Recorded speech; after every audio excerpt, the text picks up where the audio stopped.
We're on our way to an undisclosed secret location, escorted by Sony Computer Entertainment Security, to meet the newest member of the PlayStation family.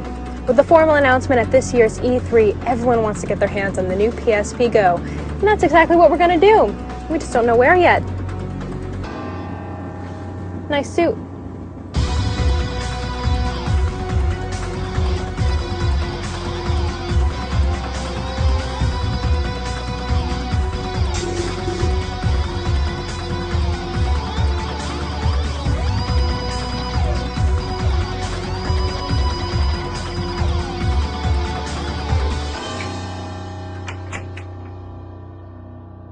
Over here. Veronica, glad you could make it. Thanks for coming. Have a seat. I think there's something here you might want to take a look at. Was all that really necessary? We've got top secret information. Are you ready? I am. Welcome to Mama. Wow, it's so tiny. It's so much smaller.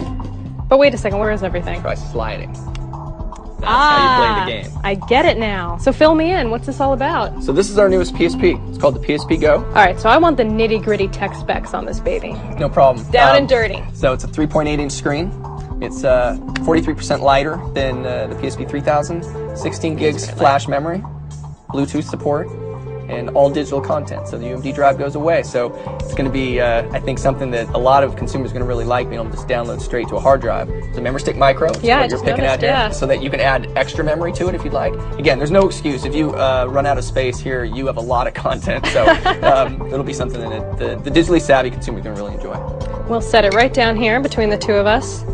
So tell me more about the digital content. I mean, is it mainly going to be games, or are there going to be TV shows and movies as well? Yeah, so there'll be a mixture. So, you know, a lot of the emphasis will be on games, and I think a lot of the people buying it initially will say, I just want to buy games, and there's games like Gran Turismo that are being announced at E3, and Little Big Planet we announced before, and Jak and Daxter, and there's even a new Metal Gear Solid coming. So all of those games will be available.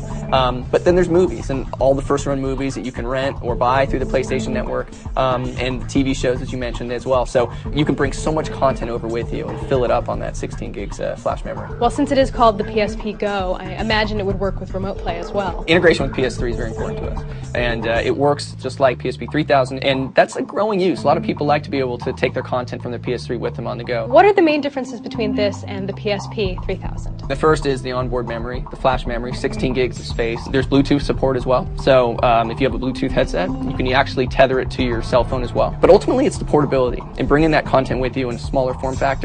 You've got the most immersive games on the PSP platform anyway. Now you've got a smaller unit to do it with. Is this going to replace the PSP 3000, or can you still get one of those if you want to? It won't replace the 3000. We're going to keep them both on the market. So if you're a consumer and you say, you know what, I really like tangible products, I like the disc, you can go out and get the 3000 and purchase UMD discs and movies and games with that.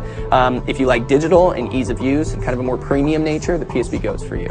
Does the design open up any new opportunities for developers? If you're a developer, you could say, you know what, maybe I want to create a smaller package, a game that's a little bit easier to play on the go. Maybe something that you'd play for 10, 15 minutes and then put down. Just kind of break up the game a little bit more. So developers, I think, are going to be looking at that. In the initial launch, we're going to have some pretty similar games between the two, but I think longer term you'll see some changes. There have been a lot of rumors about the future of the PSP, and this device in particular has been very cloaked in secrecy for the past few months. Why this? Why now? Well, I think it's relevant. I think in this particular case, we always look to push innovation. For us, we wanted to get into digital and really kind of meet the needs of our consumer.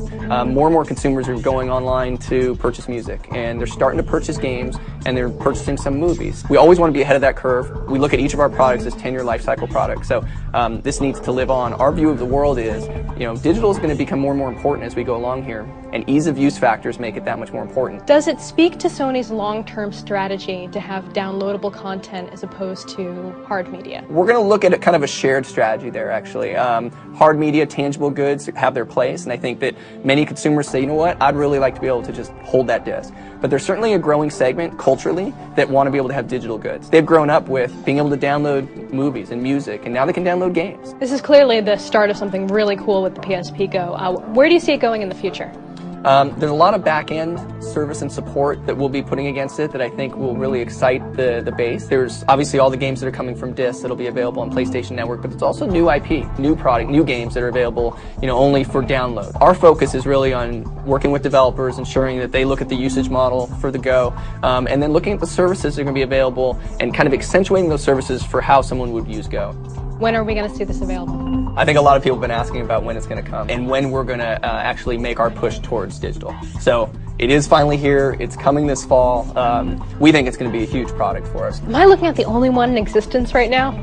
Actually, got a second one. Well, well, well. Put Gran Turismo on there for you. Core viewers know I'm not very good at driving games, but I'll give it a go. Good, let's play.